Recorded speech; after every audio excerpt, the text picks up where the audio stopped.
Relevez le défi et améliorez vos connaissances financières à l'aide de notre jeu questionnaire et ça commence maintenant. Bonjour et bienvenue à Qui veut gagner confiance en ses finances. Je suis Victoria, je serai votre hôte aujourd'hui. Nous avons une invitée très motivée à découvrir les avantages d'un budget bien ficelé. Bienvenue à Olivia! Olivia, j'admire votre résolution de prendre des habitudes financières qui vous aideront à atteindre vos objectifs financiers. Chapeau! Bonjour Victoria, je suis heureuse d'être ici afin d'améliorer mes connaissances sur le budget. Dites-moi, que ferez-vous de toutes ces nouvelles connaissances? J'aimerais pouvoir améliorer ma situation financière et épargner un peu plus chaque mois. Je pense qu'avec un meilleur budget, je pourrais y parvenir. En jouant à ce jeu avec nous aujourd'hui, nous espérons que vous gagnerez confiance en vos finances. Si vous n'êtes pas certaine d'une réponse, vous avez deux options de secours, le 50-50 ou appeler un conseiller ou une conseillère. Êtes-vous prête à jouer, Olivia? On commence avec une petite mise en contexte. Complétez la phrase « Faire mon budget mensuel me permet de… » A. Savoir exactement ce qui entre et ce qui sort de mes poches. B. M'endormir en cas d'insomnie. Parfaire mes connaissances de l'application Excel étant la réponse C. Ou D. Mieux planifier mes dépenses. Je n'ai pas de problème à m'endormir le soir. C'est vrai que faire mon budget mensuel me permet de mieux planifier mes dépenses. Mais je pense que la réponse la plus complète est A. Savoir exactement ce qui entre et sort de mes poches. Félicitations, c'est une bonne réponse! Faire la liste de vos revenus et de vos dépenses vous donne une meilleure idée de votre situation financière. Ensuite, vous pourrez ajuster votre budget pour atteindre un meilleur équilibre ou épargner plus. On continue? Vous savez, quand on fait la liste de ses dépenses, c'est important de savoir distinguer les dépenses essentielles des dépenses non essentielles. Attention! Complétez ce qui suit. Certaines dépenses sont non essentielles comme A. Payer mon loyer ou mon hypothèque. B. Acheter de la nourriture. C. Rembourser mes dettes ou emprunts chaque mois. Ou D. Aucune de ces réponses. J'hésite. Besoin d'aide? Est-ce que vous désirez utiliser une de vos options de secours? Je vais prendre le 50-50 alors. C'est parti pour un 50-50 pour Olivia! Je choisis C. Rembourser mes dettes ou emprunts chaque mois.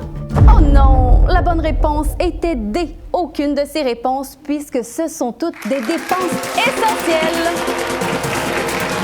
Ne vous en faites pas, on continue. En voici une autre. Pour éviter de m'endetter, A. Je paie en argent comptant ou par carte de débit pour ne pas dépenser l'argent que je n'ai pas. B. J'utilise ma carte de crédit pour faire certains paiements prévus à mon budget et je rembourse le solde à l'échéance. C. Je reporte mes achats non essentiels si je n'ai pas l'argent. Ou D. Toutes ces réponses. Je choisis la réponse D. Excellent! Bonne réponse! Rien ne vous échappe. Vous semblez bien comprendre les défis de la gestion des dépenses. Enchaînons. Une gestion efficace de mes finances est A. Suivre mon budget. B. Fixer des limites à mes dépenses. C. Réaliser mes projets. Ou D. Toutes ces réponses. Oh là là! Une gestion efficace peut être associée à tant de choses. J'aurais tendance à dire toutes ces réponses. Mais je vais appeler ma conseillère pour être certaine. On appelle une conseillère pour Olivia! Salut Sarah! Salut Olivia!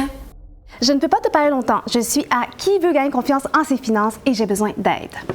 Je dois définir ce qu'est une gestion efficace de mes finances. Voici les choix. A. Suivre mon budget. B. Fixer des limites à mes dépenses. C. Réaliser mes projets. D. Toutes ces réponses. Ce sont tous de bons choix. Pour maintenir un bon équilibre financier, il est avantageux de suivre ton budget pour fixer des limites à tes dépenses et dégager des sommes pour épargner plus. Comme tu voudras aussi profiter de la vie, ton budget peut également t'aider à réaliser tes projets.